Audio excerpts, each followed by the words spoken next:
कल अपनी पुरानी सोसाइटी में गया था। वहाँ मैं जब भी जाता हूँ मेरी कोशिश होती है कि अधिक से अधिक लोगों से मुलाकात हो जाए।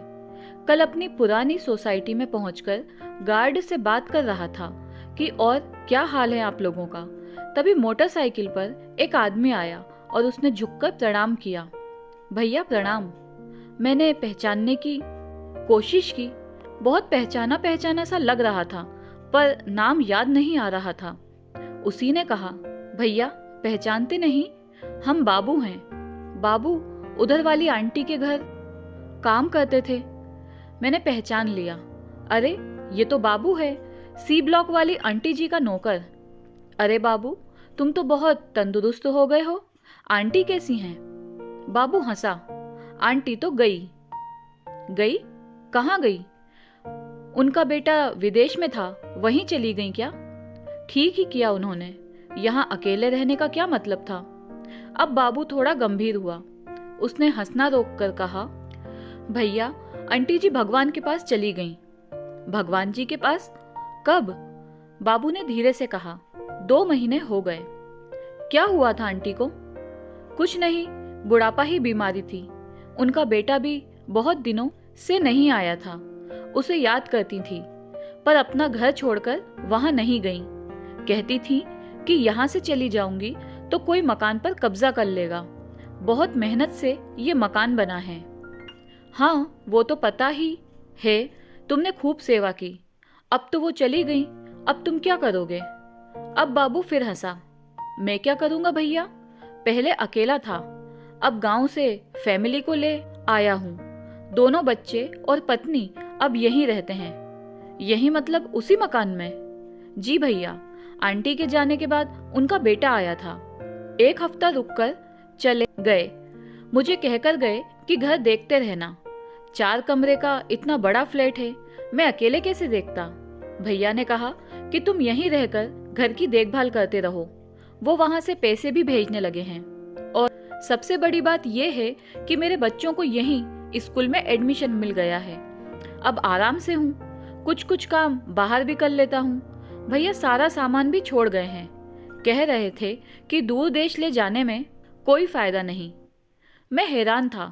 बाबू पहले साइकिल से चलता था, आंटी थी तो उनकी देखभाल करता था, पर अब जब आंटी चली गई तो वो 4 कमरे के मकान में आराम से रह रहा है।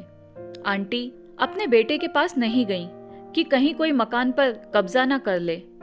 बेटा मकान नौकर को दे गया है, ये सोचकर कि वो रहेगा तो मकान बचा रहेगा। मुझे पता है मकान बहुत मेहनत से बनते हैं, पर ऐसी मेहनत किस काम की जिसके आप सिर्फ पहरेदार बनकर रह जाएं। मकान के लिए आंटी बेटे के पास नहीं गई, मकान के लिए बेटा माँ को पास नहीं बुला पाया। सच कहें तो हम लोग मकान के पहरेदार ही हैं। जिसने मकान बनाया वो अब दुनिया में है ही नहीं। जो है उसके बारे में तो बाबू भी जानता है कि वो अब यहाँ कभी नहीं आएंगे। मैंने बाबू से पूछा कि तुमने भैया को बता दिया कि तुम्हारी फैमिली भी यहाँ आ गई है? इसमें बताने वाली क्या बात है भैया, वो अब कौन यहाँ आने वाले हैं और मैं अकेला यहाँ क्या करता? जब आएंगे तो देखेंगे, पर जब माँ थी तो आए नहीं, उनके बाद क्या आना? मकान की चिंता है तो वो मैं कहीं लेकर जा नहीं रहा, मैं तो देखभाल ही कर रहा हूँ। बाबू फिर हंसा। बाबू से मैंने हाथ मिलाया।